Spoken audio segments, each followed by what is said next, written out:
Alright, so you've just bought yourself a MIDI keyboard or some form of instrument that you want to start hearing on your PC, and you've got all your VST plugins, which I can cover at a later date. If you want to drop a comment with any questions, I will look at them and think about what I need to do and then make a video about it, because I see a lot of questions circulating the internet of Reaper based stuff, and there's no page that you can consult where it tells you exactly what to do. Because I mean, if you're anything like me, especially starting out, because I originally this time last year I knew absolutely nothing about midis or anything music mixing, no idea whatsoever. So you bought yourself something and it's not just plug and play. Whereas if you buy yourself a guitar and an amplifier, it's just literally plug and play. But we all know things are not that easy. So I have myself here an Akai MPK Mini Mark III, and it's a wonderful piece of kit. It's great for a starter project. You know, it's just great. It's small. It doesn't take up the whole desk, and it's just got. It's like a Swiss Army knife. It's got all what you need, really. So here we are. We've got a blank Reaper page up. So the first thing you want to do is right click here or click track, insert new track. Right. And when I click arm, I'm just going to mute the sound because it's going to repeat my microphone, and you don't want to hear more than one of me. I can tell you that now. So it's essential that you always hit arm. So now that that's muted, we're just going to turn that down a tad, down to a small amount of decibels there. That's great. Right, so now you can hear your microphone going up and down and everything. So under input, you'll go to MIDI and you'll see it there. Now, in order to make sure you can see it here, a lot of people don't realize this.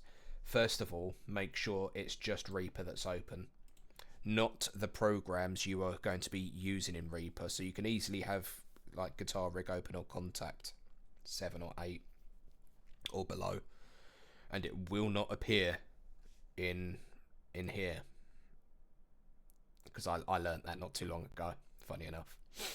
I was losing my rag. I was like, why is it not here? But then I realized, oh, the other program's open. I should probably close that, shouldn't I? So just before we go there, you go to Options, Preferences, or Control P, which brings up Reaper's preferences. And you'll start on General, blah, blah, blah. So under Audio and MIDI inputs, you want to make sure, yep, MPK Mini 3 input or Control will have a dot on. If you don't see those, right click and enable these settings here. So enable input for track record input, include input for all MIDI inputs, enable input for control messages. If not, just hit reset all MIDI devices.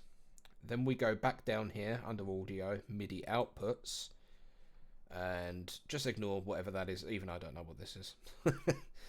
MPK Mini 3, enable clock ID 1. So we right click and we've got enable output and send clock to output, and that's all what we need to worry about there. So then we want to play, so we go under input, MIDI, MPK Mini 3, and you just click all channels. And now I'm talking and the microphone switched over to the MIDI keyboard, so you're pressing it away, unmute it, you're not hearing anything but you're seeing input. So that's where you click FX, and this will show you all of your plugins, and you can go through them like new, DX, VSTs, VST freeze is ideally what we want. No, it's not, it's the other one. So we're just going to go to all plugins, and then yeah, you just scroll along and here's everything I've got. It's quite a cluster at the moment. Half of it I don't actually need or know what it does, but you're going to search for what you want to use your keyboard on. So here we go, Contact 8 native instruments, and can we make that bigger to see the rest? Yeah, 64 out. So that's what we want.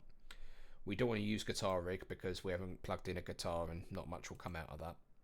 So then we click add, we give it a few seconds to do its magic, and then you'll be greeted with this. So here are my presets that I've got installed. There's quite a few of them, so we're just going to use Analog Dreams, which is one that's included in this the subscription to native access, which is a very good tool. It's the first time using this, and it's just great. Now I'm hoping this isn't going to be too loud, so if I press, yeah, I don't know if you can hear that. Probably not. And then obviously you just go through your different settings.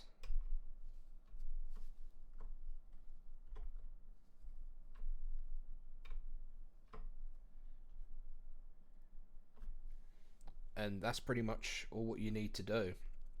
And then if you're not using this one, you just untick this, click FX, add FX, and then say if I want to use contact 7, just double click contact 7, make sure the one you're not using is unticked or unchecked, and then you've got it here. Basically, it's as easy as that. But if there's any other questions of what you want me to cover, I'm more than happy to show you, because I'm learning myself.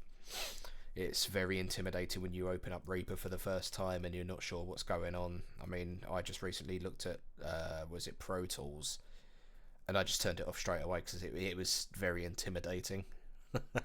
But it's not intimidating when you actually sit down and, you know, don't be afraid to watch a couple of YouTube video tutorials to really have at it. But yeah, thanks for watching. I'll see you in the next one.